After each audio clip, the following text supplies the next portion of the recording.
So, Duke, we're live. Thank you, Catherine. How are you? I'm good. I'm good. Where are we? We are at one of the best salons here in Brooklyn, 732 Washington Avenue between Prospect Place and Park Place. Salon, LEAHING. Excellent, excellent. And tell us a little something about your vision for this channel, Community Cuts. Well, we're going to get more deeper. We're going to interview people. We're going to be as authentic as we can be and getting good interviews with real people, real issues, real ideas. That's what this show is about. Okay, that sounds wonderful. And what was the history of it? How did you start it in terms of some of the transitions that you went through in beginning this channel? Because this is your second channel, really. It is my second channel.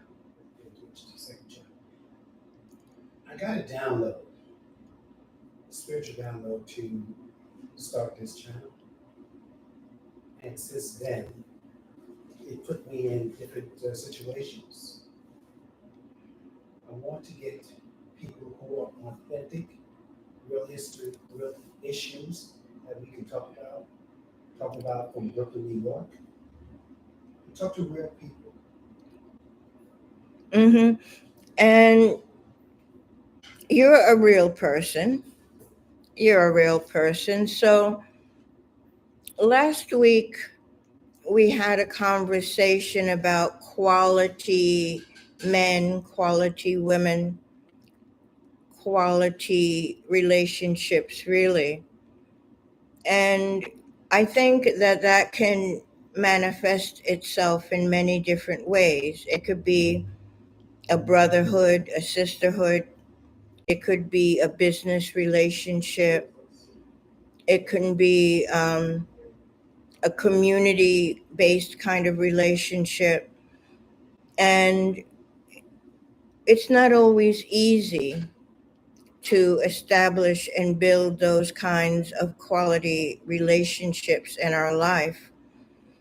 And you've been a community leader for a long time. You've been very active in the community.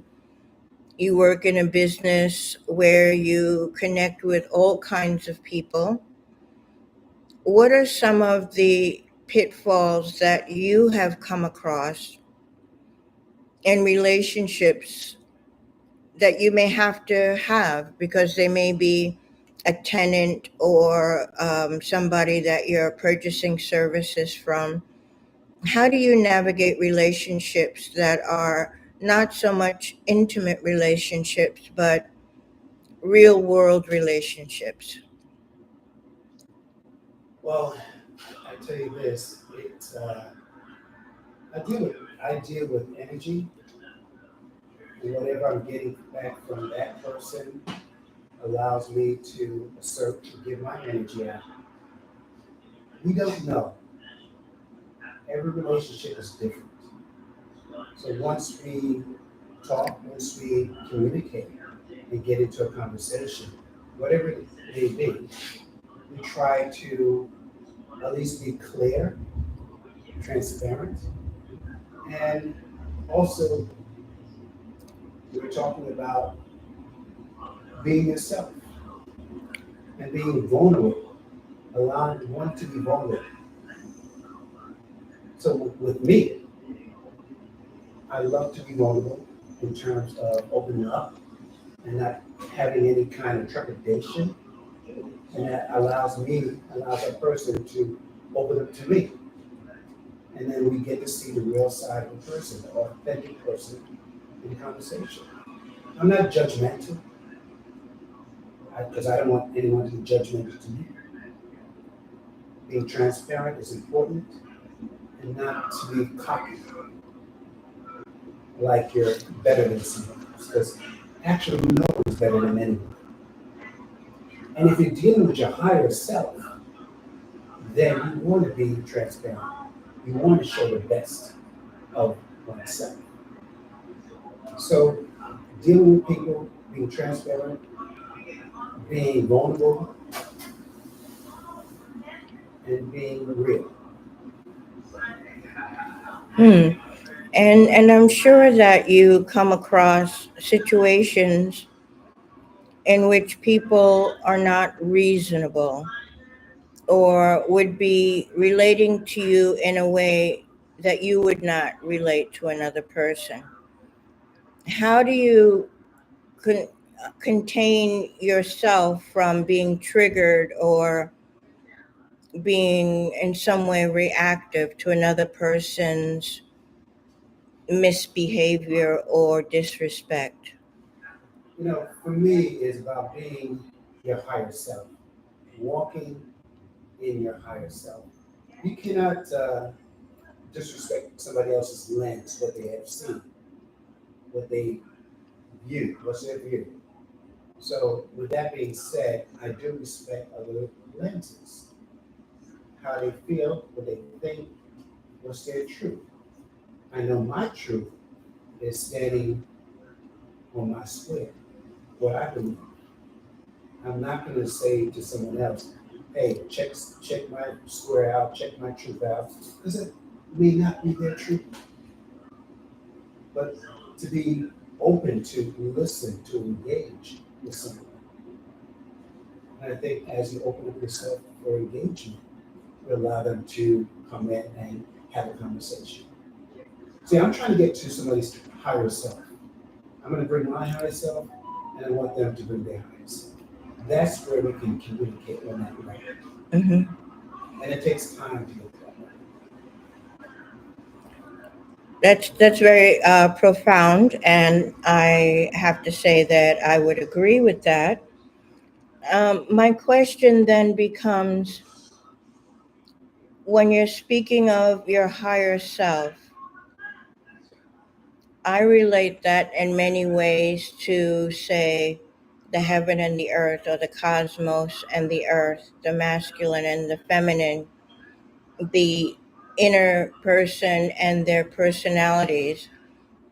So, when you are walking the world as your higher self, what are all of the parts of yourself that make up that higher self? The God self. Hmm. Right? If I'm walking in my higher self, I'm walking in the God self. I am created by the Most High God. Most High God lives within me as He lives as He lives in everybody else. So Hmm. I'm coming from that level, the God self. And if you're walking in that level, in that paradigm, that means you want to treat people correct. Hmm. And you're not better than anyone else.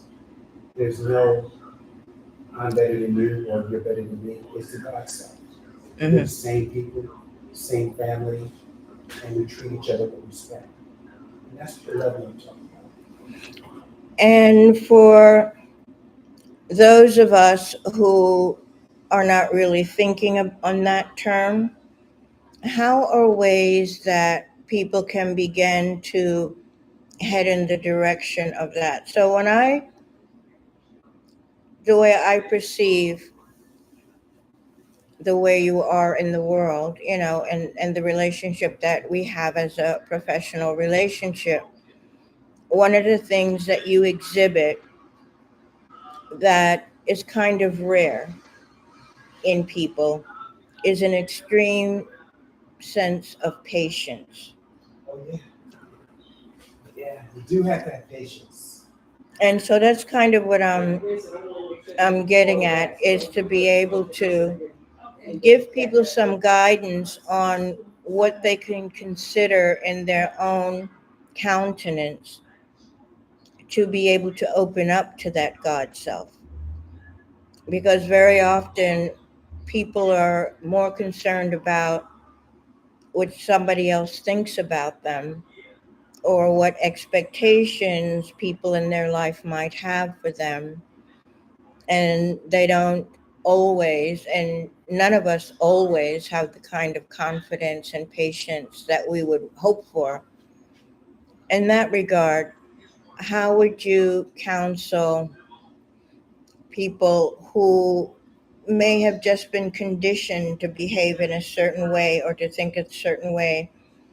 What can they begin to cultivate in their thinking, in their behavior, that would lead them to their higher self?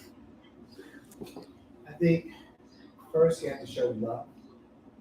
Because love is the most powerful energy. If you are a person of love, you'll show kindness, you'll show respect. If you want to inhibit someone, you'll tell them they're less than, or you won't give them the time of day and make them feel that they're not. So if I want to have somebody feel that way, I will shun them, or I'll say things behind their back. For me, it's about to elevate people. Because if you're going to be in a space that you want to start to create, you cannot be inhibited. You have to have free space, free thinking, and you have to be able to step out of any trepidation that someone puts in front of you, and not to be a person that has to get validation. Because if I have to wait for validation, that means that I'm not going to get it. And the way I would treat somebody is to validate them, is to show them love. Because I want them to be creative. Creativity to me is important. Excellent. That sounds like very sound advice. And as you were speaking, what I thought about, and in my own experience dealing with people, I find, or what I've come to understand, is that when people are not respectful or um, want to or need to in some way feel higher or better than other people around them, that in that situation, you were speaking about love, there seems to be maybe some lack of self love. So I'm wondering if you can speak to how people can cultivate self respect and self love so they wouldn't need all that validation or to feel like they had to put someone else down in order to feel good about themselves. Yeah, sometimes you have people who are narcissists. They feel that they're actually better than people, and they do not want to take the high road in anything. So they're not ready to learn. And you have people who are willing to be in a space and time. Hey, how you doing? Come on, sit down over here, my friend. Sit down over here. And you have people that are willing to give a person the respect and time of day to allow them to feel that they can fit in. But if you feel like you're a misfit, then you're not able to create. You're not able to. You're living in trepidation, and that's what we don't want. We want to encourage people. My brother here. Hello, how's everyone doing? This is your night. You can hold on to it. I'm glad that you make it here. Um, tell the audience who you are. Hello, my name is Joseph Robertson. I am a universal thinker as well as a poet, writer, and creator. 27 years old, from South Jamaica, Queens, currently a West resident, and I'm happy to be here. Well, we're happy to have you here. Thank you. We talked earlier today and made it through. Thank you so much. So tell us about, what you do, poetry that you write, and you have done some performances. Yes, I've been performing for about 10 years now. It really came from a place of anger, frustration, being misunderstood, And because of competitiveness as well, I felt like growing up, everybody had like a hoop dream or making it to the league. And the older I got, and growing up in specific environments, realizing that maybe that dream wasn't as obtainable, and it made me falter a little bit in terms of like basketball. And when I got into college, I started seeing people performing poetry, going on stage, expressing how they felt. Like that competitive sense came back to me, and I said I could do that too. And for me, poetry just became a language for me. It became a way of expressing things I couldn't say to anybody. It allowed me to find a sense of therapy and to be on the stage where it didn't matter if I was good or not. It didn't matter what mattered. For me, it was just whatever I felt that day or who I've known that might be going through something. I get to tell their story, and for me, that's what kept me pushing. Being mentored, being a mentor to others, and growing up listening to stories. A lot of my close friends, most of them were immigrants, so I really listened to what they've gone through, and it was about interpreting that kind of frustration and adversity. And living in a world where ultimately people are afraid to be in their own bodies. People are afraid to love. People are literally afraid to live. There are a lot of people who are comfortable in whatever status or state that they're in, or whatever mentality that they're in, that they're so afraid of what a feeling that they're sit still. And for me, my purpose in being literally questions that and is seeking to find those answers. Whether I'm comfortably doing it, I'm forcibly doing it, I'm aggressively doing it, I'm passionately doing it, I'm humbly doing it. It's just about me simply moving forward and using my art to captivate that kind of person. Let me ask you a question, because this is what I even talked to my son about this too. I said to him, find your gift, your talent. How did you find your gifts and talents? I feel like they were always a part of me growing up. It's just sometimes it's hard to recognize when you're always in darkness. And it would be in moments like in high school or middle school, I'm in the poetry part or writing part of class. That would be the most exciting part to me. Or like even in history, I would always ask my teachers like painted it in a way that I can understand or put it in words where I can actually visually see it. And even in high school, like growing up, like I said, I went to school in a certain kind of environment, and a lot of my friends who weren't ever in class, I was like, yo, bro, let me write this poem for you. Let me write this for you. Let me get this file for you. And then getting into college and doing slam poetry, doing intercollegiate poetry slams, and then being able to go to different cities to perform the poetry. It's like I was always called to do it.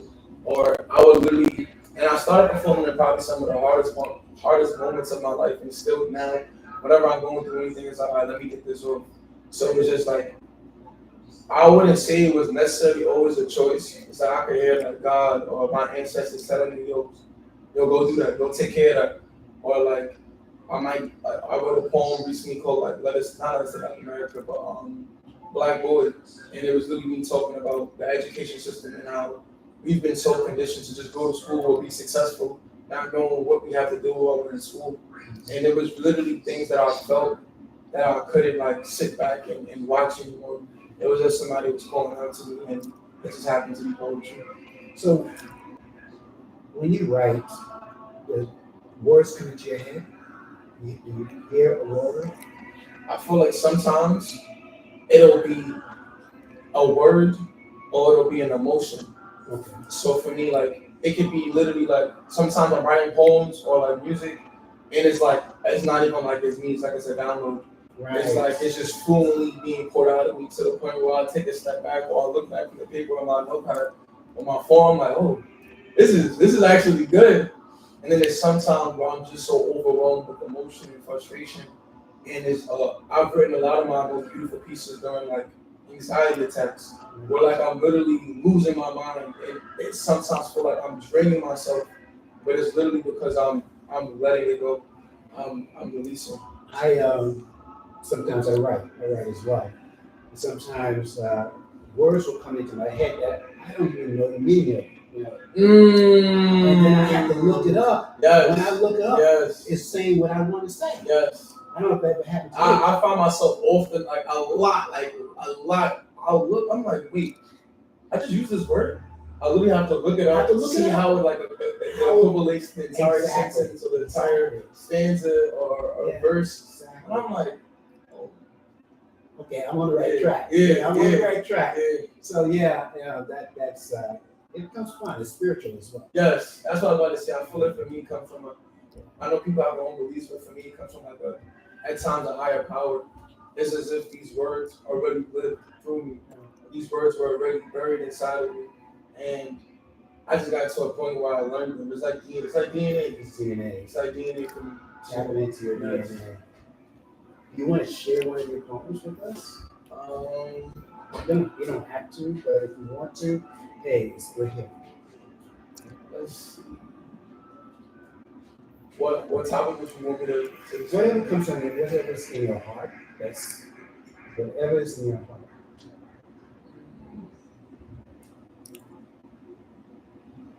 It's an old piece. I think it was the piece I called Black Boy.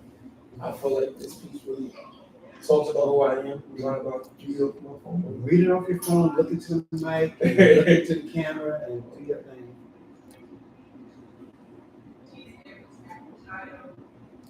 In language? Yeah. Am I allowed to really keep it PG? No, you can use your language. Okay. Yeah, keep it real, keep it authentic. Okay.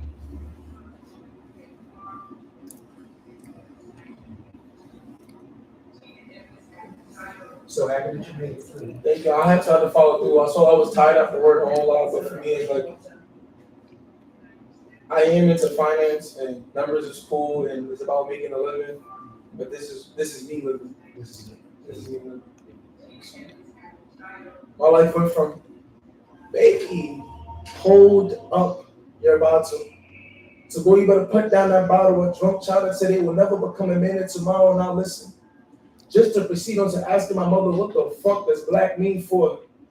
And before I could finish my sentence, my mother had already slapped the shit out of me in my back talking that stuff. She attempted to physically beat my coping mechanisms right out of me, not knowing all my problems started with algebra. And everybody knows that drunk plus high multiplied by antidepressant is the only equation that could solve for why I wasn't able to obtain sanity in a world that never meant to keep me living long enough to learn how to compute the black man's body into a fully functioning being, or how to even get an explanation for why I still feel like we never made it off the grids of our plantations, since the imaginative graphing calculations advised by the directions of my handy textbook never seemed to match with any of the answers plotted in real life on my chances of survival as an African American man. And I would try to explain this to my mother. But of course, you know how the parents are, never understanding the complexities of being a child in today's age, especially when they themselves have succumbed to the hands of our beloved, unforgiving, dream of the mistake of an education system. But I, the great son that I am, would try my best not to be too upset with mama, since she was never really that good at math in the first place and never got to even finish high school. So how dare I, her oldest son, hold her up to standards she doesn't even know that exists when she couldn't even label the same exact bar graphs that place her life in the socioeconomic position that she's in now. And what other ways was I supposed to hide my fears without detaining them inside vacuum sealed containers they use as prisons, segregating my saying into cells, small enough to hold back my blackness, forcing my freedom into capsules, forfeiting my share of rights as I cropped out the traumas of my past, securely restraining back my ancestors who never stopped from screaming from the depths of my belly, begging me to finally speak the fuck up for myself. How was such a task possible? When the only thing I was ever taught to properly do was swallow the prescribed pills they encase as the American dream, and for some reason its mandated medication administered to my body, disguised as whitewashed education, never seemed to stay completely down. I guess the brave voices that I learned to stomach decided to no longer remain calm, revolting like Nat Turner, lighting the abyss of my gut, torching and rocking the same boats they sailed on to reach this God-forsaken land that I make out as an excusable home. And after years of malnourishment, my body was tired, of fighting and forcing myself to regurgitate a repetition of history that was never mine to know nor understand. I realized that my partaking in the classroom setting made me a varying factor, a part of a much bigger plan, helping to spread the white man's hands over and over opportunistic land will falsely portray images of freedom or fan. Damn, I say to myself, as I realized exactly how much homework I have left to do. Wow. Wow. And that's so deep. One of the things I got from that, because sometimes our parents, they did not get that knowledge, that history. And so we're looking to them for that, but they weren't taught. And it wasn't the right paradigm, wasn't the right time. So they wouldn't know. So we have to lift them up and not actually put blame on them. You know, I've been there and I understand where my mother, my father, what they had to grow up in and the time that they grew up. And it's not right for me to label them, although I understand. So I love that piece. I feel like what you said too is where I'm at now in my life. Learning to deal with the traumas of growing up, but then also learning like what life was like for them. I feel like my father was incarcerated for my entirety of my childhood, and when I got to college, I did a paper on mass incarceration and how it like was literally like intended to separate Black families and to keep the men out of the household.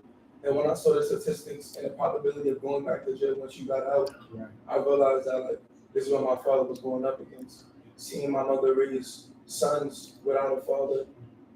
I had my grandfather, I'll give him his credit, but at the same time, it's like, you want that person here.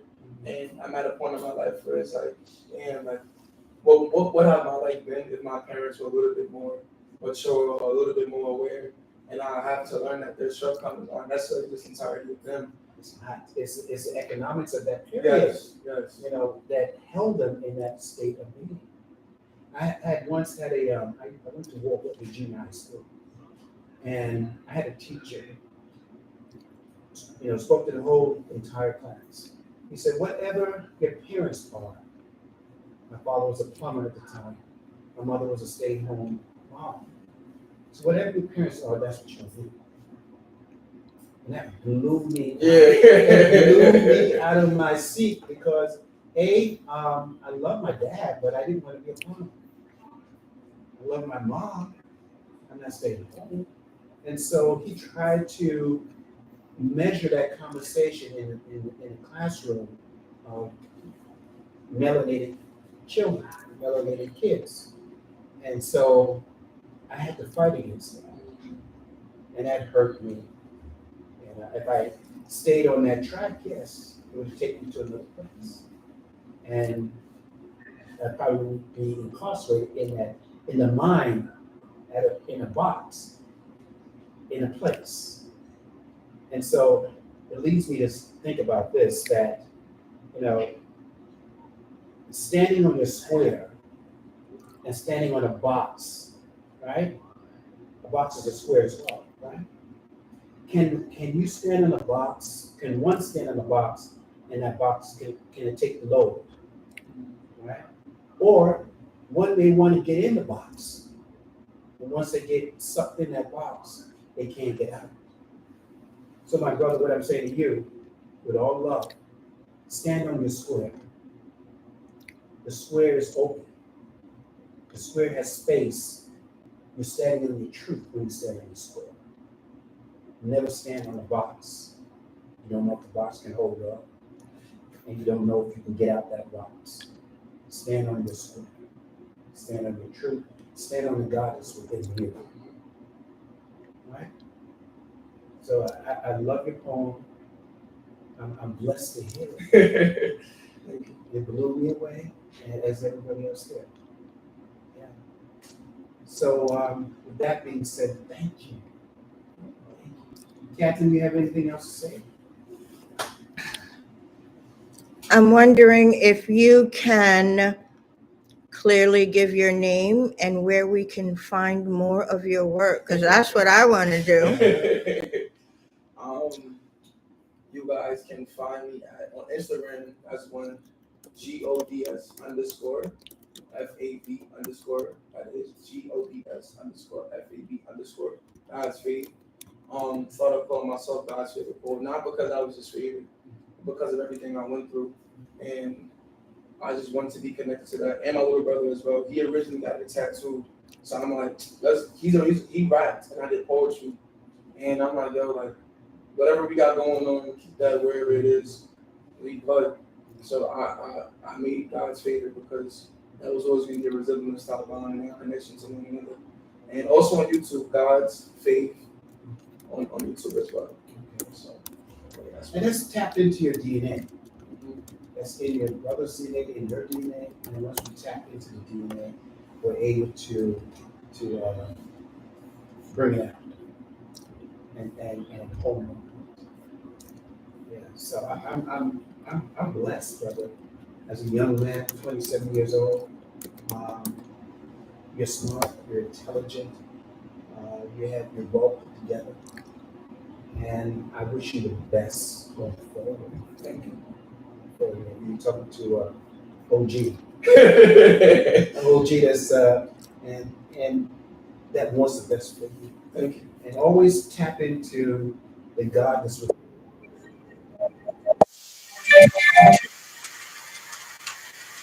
Thank you for being part of Community Cuts, and we want to hear from you more. And we'll tap into you as well. Thank you. God bless you. Catherine, thank you so much. To the family out there, thank you for tapping into Community Cuts. We're here every Friday, and we're at this beautiful salon that you must come by, 732 Washington Avenue, between Prospect Place and Park Place. You got to ask for Winsome. She's awesome. Great energy, great professional businesswoman. Been knowing her for 19 years. She's awesome. 732 Washington Avenue between Prospect Place and Park Place. God bless you. Good night. Peace.